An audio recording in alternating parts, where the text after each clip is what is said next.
खुलुमबाय गोजोन फुंबिलिनि बयनिसिमबो गाहाम हामलायनाय जासिहरनाय जाबाय। आसा खालामो नोंथांमोनहा गासै मोजाङै दं। बे समाव आं नोंथांमोननि सिगाङाव फुंबिलिनि मोननैसो खौरां लाना फैलायबाय। अन्नानै भिडिअखौ स्किप खालामाजासे जोबजासिम नायलांदो। दिनैनि फुंबिलिनि मोननैसो खौरांफोरा जाबाय। गिबि रादाबाव दं। मैया बिटिआर सरकारनि बानजायनायाव तामुलपुराव गिबि खेबनि थाखाय जनता दरबार खुंदों। बे हाबाफारियावनो बिटिआरनि मावफुं सोद्रोमा मानाव गेदेर प्रमद बर'आ नुजाथि होयो। बिथाङा खौरांगिरिफोरनि सिगाङाव बुंदों दि मागो दमासिनि उनावनो बिटिसिआव थामथि थाखोनि आरो ब्रैथि थाखोनि साख्रिनि सार्कुलार होगोन होनना बिथाङा खौरांगिरिफोरनि सिगाङाव बुंथियो। नैथि रादाबाव दं।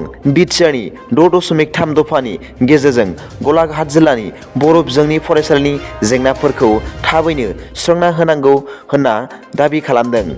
नङाब्ला गलाघाट जिल्लानि बर' बिजोंनि फरायसालिफोरा जोबस्रांनायनि लामायावसो होनना गलाघाट जिल्ला दुलाराय बर' फरायसा आफादनि आफादगिरि नीलेश्वर ब्रह्म बिथाङा खौरांगिरिफोरनि सिगाङाव बुंथियो।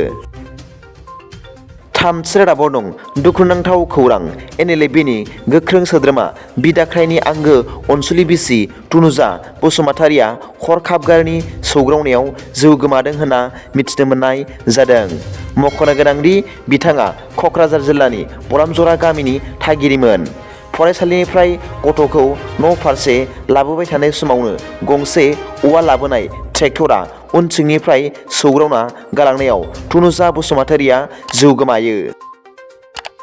ब्रैथि रादाबाव दं। मैया मोनाबिलि समाव आसाम सरकारा गासैबो जौ बथलनि लेबेलाव नो ड्रिंकिं व्हाइल ड्राइभिं एबा गारि सालायनाय समाव जौ दालों मुंजों लेबेल लिरहोनो थाखाय अफिसारफोरखौ खावलायदों होनना मिथिनो मोननाय जादों।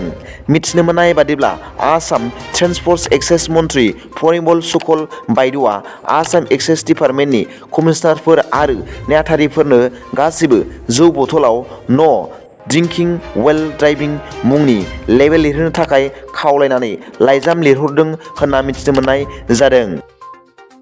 बाथि रादाबाव दं। एबाराव गुवाहाटि नोगोरा सिखावफोरनिफ्राय उदां जासिगोन मानोना आसाम सरकारा गुवाहाटि नोगोराव गं 2000 सीसी केमेरा बसायनो थाखाय थि खालामबाय होनना मिथिनो मोननाय जादों।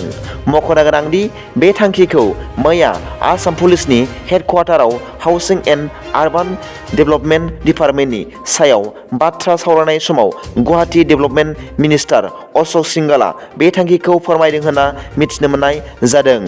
गुवाहाटि नोगोराव सानफ्रोमबो सिखाव दाखायतनि जाथाय जाबाय थानायफोरखौ दबथायनो थाखाय बे थांखिखौ लानाय जादों होनना मिथिनो मोननाय जादों। द'थि रादाबाव दं। दुलाराय भारत हादरनि बयनिख्रुइबो दोहोनिसिन एक्टरनि मासिखौ आवग्रिनो हाबाय बलिउडनि मुंदांखा एक्टर मानाव गेदेर शाहरुख खानआ। बिथां मानाव गेदेर शाहरुख खानआ भारतनि एक्टरफोरनि गेजेरावल' दोहोनि एक्टर नङा, बिथाङा बुहुमनि 8 जन दोहोनिसिन एक्टरफोरनि गेजेरावबो ब्रैथि मासि आवग्रिनो हादों होनना थांनाय रबिबारखालि वर्ल्ड अफ स्टेटिस्टिक्स बिफाना फोरमायदों होनना मिथिनो मोननाय जादों।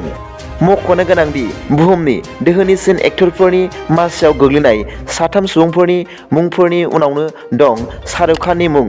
बुहुमनि गेजेराव बे 3 एक्टरफोरनि मुंफोरा जाबाय जेरी जेनफिल्ड, टाइलार पेरी आरो जवेन जनसन। बिनि उनावनो जोंनि भारतनि मुंदांखा एक्टर मानाव गेदेर शाहरुख खाननि मुङा ब्रैथि सारियावनो जायगा मोनदों होनना मिथिनो मोननाय जादों। मिथिनो मोननाय बादिब्ला शाहरुख खाननि गासै दोहोना $770 निजुत होनना मिथिनो मोननाय जादों, जायनि बेसेना भारतारि राङाव 6,306 कौटि रां जाहैयो होनना मिथिनो मोननाय जादों। स्निथि रादाबाव दं। मैया क'क्राझाराव क'क्राझार जिल्लानि जिल्ला बेंगिरि मानाव गेदेर बर्नाली देखानि दैदेननायाव बे 2023 मायथाइनि 22 जानुवारिनि गणतन्त्र सानखौ माबायदियै फालिनाय जागोन बिनि सायाव गोथौ आरो गुवारै सावरायनाय जायो होनना मिथिनो मोननाय जादों। बे सावरायमेलाव क'क्राझारनि जिल्ला बेंगिरि मानाव गेदेर बर्नाली देखाया फोरमायदों दि बे 2023 मायथाइनि 22 जानुवारिनि गणतन्त्र सानखौबो गुबुन बोसोराव जेरैबायदि खुंबोदोंमोन देग्लायबो बिब्दिनो गाजा गोमजायै फालिनाय जागोन होनना फोरमायदों। मानाव गेदेर जिल्ला बेंगिरि बर्नाल देखाया सांग्रां खालामना क'क्राझार जिल्लानि सिङाव थानाय गासिबो बिफानफोरनि गाहाय सामलायगिरिफोरखौ 26 जानुवारि दिनखालि माहारियारि फिरफिलाखौ जोथोनै मान होनो आरो जोथोननि फिरफिलाखौ अरायहोनो थाखाय गोख्रोङै खावलायहरदों होनना मिथिनो मोननाय जादों।